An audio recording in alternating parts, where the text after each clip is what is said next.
So you're going to give me two files to show that you did this correctly. One of them is going to be a snip, so you can show me the name of the file, your layers are named, plus what this looks like. But you'll also export a high-resolution version of this, as if it was something we were going to print or put on a t-shirt. So in order to do that, we are going to open up the Layers panel. Remember that the keyboard shortcut is F7 to bring that up, but I'd like this panel to be over here, underneath the name of the file, so that we don't have to snip this entire screen to show it. So let me run my snipping tool.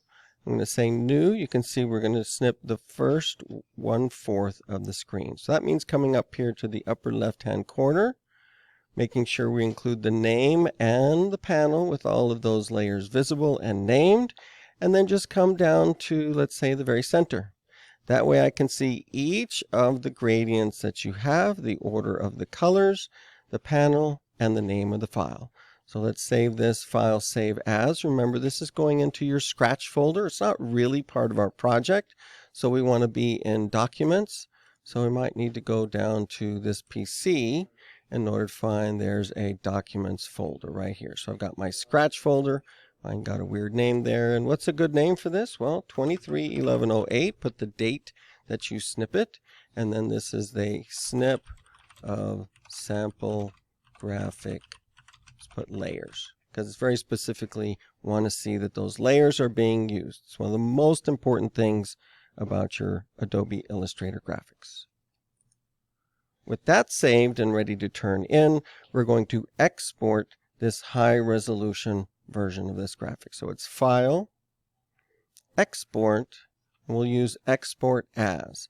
Doesn't have the quick export, so we're going to use the Export As so that we get the option to choose what sort of file we want.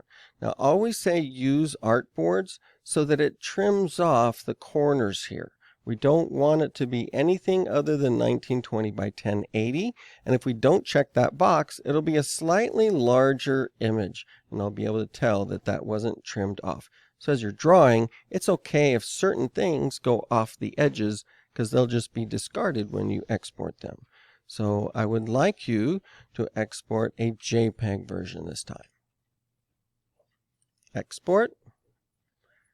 The quality, we can just leave it right in the middle for the amount of compression for JPEG, but this resolution, this is what decides how many pixels are actually going to be in the final. If you click the down arrow, you can have some different options. You can actually put in any number. So when I'm printing something that's maybe going to be 10 feet tall, I go way over the 300. But for us, we're just going to do that high resolution, 300 pixels per inch. And this is the type optimized, but there's really no text in here. So art optimized gives us a slightly better version. And if you want to bump that up a little higher quality, then you're welcome to do that as well. So once you've got your RGB for JPEG, just use baseline, 300 pixels per inch, art optimized. You are ready to then decide where that's going to go.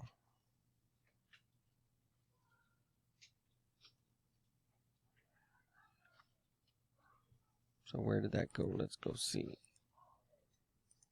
And there's the high resolution. It's 8,000 pixels by 4,500.